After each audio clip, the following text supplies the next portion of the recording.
छोटा छोटा है। S11 मेडिसिन, स्क्रोफ्लोसो 11, ये 11वीं नंबर की मेडिसिन है। इस मेडिसिन का ज्यादा काम नहीं है, लेकिन कराने वाला तो कुछ भी करा सकता है काम, लेकिन इसका काम मुख्य रूप से देखिए, इसका मुख्य काम S11 का है नौजिया।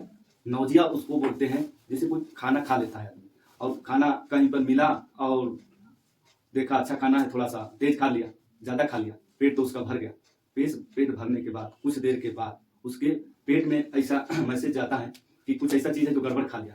तो गड़बड़ खाने के बाद मन जो है वो भारी भारी जैसा हो जाता है, और इच्छा ये करता है कि मैं उल्टी कर दूं, लेकिन उल्टी होता नहीं। कोई बोलता है आके कि ऐसा मन कर रहा है उल्टी कर दूं, लेकिन उल्टी होता नहीं। ओ नहीं, उल्टी करेगा ही नहीं, ओ करके रह जाएगा। तो उस कंडीशन को हम लोग नौजिया बोलते हैं। अगर वो कंडीशन हो, S11 के आप इस्तेमाल कीजिए। वोमिटिंग में तो ये है। अब वोमिटिंग कैसा वोमिटिंग, कैसा भी वोमिटिंग, जैसे वोमिटिंग के आप जानते होंगे, एक होता है रोड सिकनेस, जो हम लोग गाड़ी वाड़ी में चलते हैं, तो गाड़ी में बैठे रहते हैं, बस में यात्रा करते हैं, तो किसी किसी का लग जाता है, उल्टी कर देते हैं, उनका आदत में आ जाता है, लोग दवाई खा खा के भी जाते हैं। तो उस कंडीशन में जहाज में यात्रा करता है उस दौरान भी उल्टी हो जाती है, उसमें भी आप इस्तेमाल करें। कार में जाए, ठीक, मोटर में जाए, आप यात्रा के दौरान जो भी यात्रा में जा रहे हैं, आपको अगर उल्टी की बीमारी हो, उल्टी की कंडीशन बनती हो, उस दौरान में ये एक सबसे ज्यादा उल्टी का कंडीशन बनता है डिलीवरी में।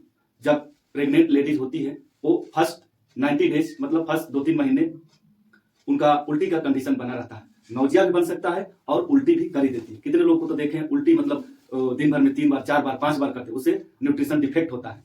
तो उस उल्टी को रोकने के लिए हम लोग इस S11 का इस्तेमाल करते हैं। तो उल्टी में किसी भी तरीके बुखार होता है, उस दौरान भी उल्टी होता है, उसमें भी अगर उल्टी हो तो S11 का इस्तेमाल किया जाता है। मॉर्निंग सिकनेस उसी को बोला जाता है, जो लेडीज प्रेग्नेंट होती है उस दौरान में उनकी वोमिटिंग की टेंडेंसी बन जाती है, उसमें मॉर्निंग सिकनेस आता है।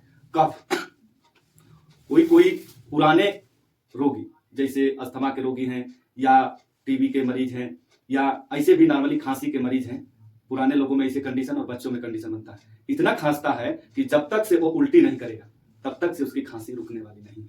उस कंडीशन में इसका इस्तेमाल किया जाता है। फिर अस्थमा में भी वही कंडीशन होता है, आदमी खांसता है, हाँफते रहता है, खांसता है, इतना खांसता है वो कि मतलब कभी कभी तो गिर भी जाता है, लेकिन आखिरी कंडीशन जब वो उल्टी कर देता है तो उसको राहत मिल जाता है। फिर उसके बाद माइग्रेन में भी यही कंडीशन होता है, सर का दर्द होता है, बोले दाएं साइड बाएं side, migraine left side right side का माइग्रेन होता है।